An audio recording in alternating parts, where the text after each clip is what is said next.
green. Most beautiful color I ever seen. Most beautiful colors I ever seen. Red, black, and green. Red, black, and green. Most beautiful color I ever seen. Most beautiful colors I ever seen. Red is for the blood. Red is for the blood. Black is for the people.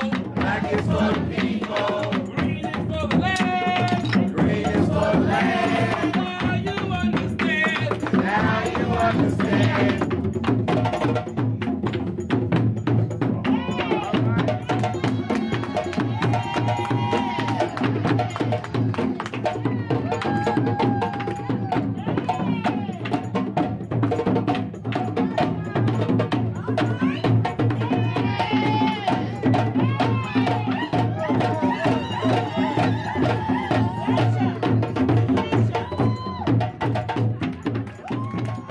The word Endeleo is a Swahili word that means progress, growth, and development.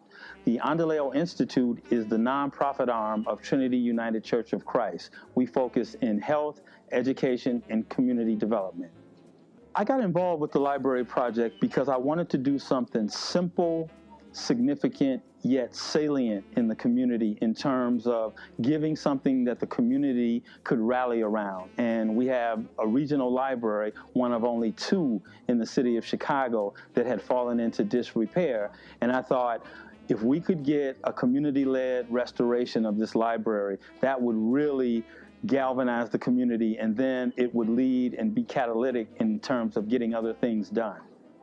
I think the impact of a reopening is always tremendous when you have something that's always been there, yet it gets a new coat of paint, or it gets reimagined into something else. A lot of the things that are inside of this library are going to be new to community members that have been living in this community for some time. The biggest challenge we face in Washington Heights, I believe, is cultural identity. I think economic development has leapfrogged our community for decades because I don't think people actually know where we are, and I think this library will help put us on the map, so to speak. The most impactful project has to be this library. It took us about 4 years to bring all of this together. There was a lot of back and forth with the city, and I think it was well worth it because it got the city and it got the community involved, and so it was a joint partnership working with the library, and they exceeded our expectations. And so I think by far this exceeded what I even imagined that this could be.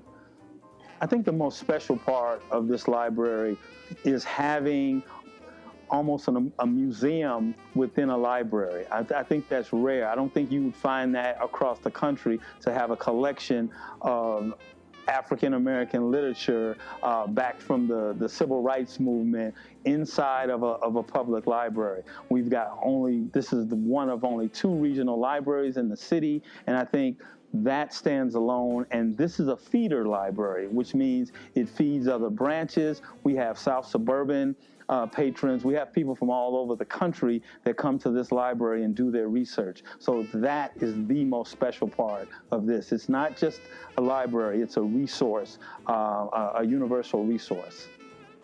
If we do not know our history, how can we go forward in our future and risk letting someone else tell our stories?